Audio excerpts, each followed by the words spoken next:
भारत में सर्दियां दस्तक दे रही हैं। लेकिन इस साल का मौसम सच कहूं तो एक बड़ी मजेदार पहेली जैसा लग रहा है। एक तरफ देखिए तो पहाड़ों पर बर्फबारी शुरू हो चुकी है, जो इशारा कर रही है कि भाई कड़ाके की ठंड पड़ने वाली है। लेकिन वहीं दूसरी तरफ पिछले कुछ सालों का ट्रेंड देखें तो लगता है मौसम शायद गर्मी रहेगा। तो आखिर उम्मीद किस चीज की करें? चलिए मौसम की इस खींचतान को थोड़ा और गहराई से समझते हैं। जी हाँ, सर्दियों का इंतजार करने की जरूरत नहीं है, वो तो दरवाजे पर दस्तक दे चुकी हैं। और अगर आप ध्यान से देखें तो ठंड के शुरुआती संकेत हमें अभी से ही दिखने लगे हैं। और सबसे पहला और सबसे खूबसूरत संकेत हमें मिल रहा है सीधा हिमालय से। ऊंची चोटियों ने पहले ही बर्फ की सफेद चादर ओढ़ ली है। सर्दियों की ये पहली झलक वाकई में बहुत शानदार है। केदारनाथ और बद्रीनाथ जैसे पवित्र धामों से लेके हिमाचल और उत्तराखंड के खूबसूरत हिल स्टेशनों तक हर जगह से पहली बर्फबारी की खबरें आ रही हैं।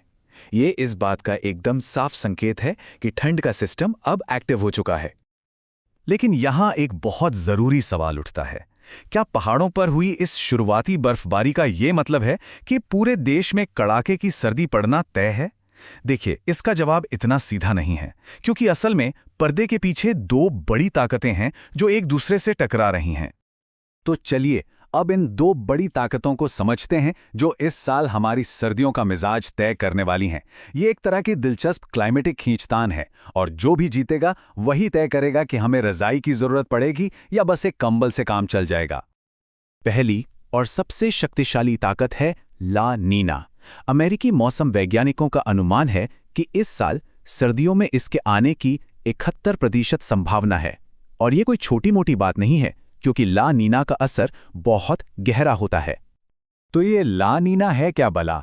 आसान शब्दों में कहें तो ये प्रशांत महासागर में होने वाली एक बहुत बड़ी ठंडक है, जिसका असर पूरी दुनिया के मौसम पर पड़ता है, और भारत भी इससे अछूता नहीं है। इतिहास देखें तो जब भी ला नीना आया है, उत्तर भारत में कड़ाके की ठंड पड़ी है। लेकिन रुकिए, कहानी में एक ट्विस्ट भी है। दूसरी ताकत है हाल के सालों का ट्रेंड।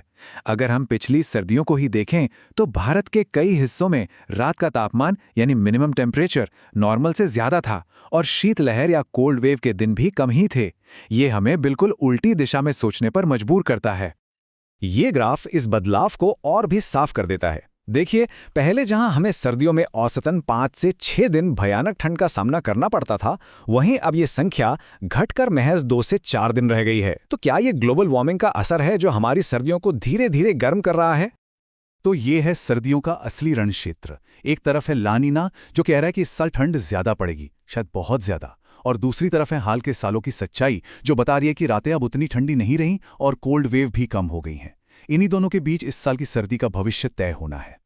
तो सवाल यह है कि इन दो ताकतों की लड़ाई का देश के अलग अलग हिस्सों पर क्या असर पड़ेगा। आइए देखते हैं कि आपके अपने इलाके में मौसम का मिजाज कैसा रह सकता है। तो अगर आप उत्तर भारत में रहते हैं तो कमर कस लीजिए। रातें और सुबह बहुत ठंडी होने की संभावना है, और पहाड़ों पर भी भारी बर्फबारी हो सकती है। ला नीना के असर से कोल्ड वेव का प्रकोप भी बढ़ सकता है। अब बात करें मध्य और पूर्वी भारत की, तो यहां भी रातें ठंडी होंगी, लेकिन दिन शायद उतने सर्द ना हो।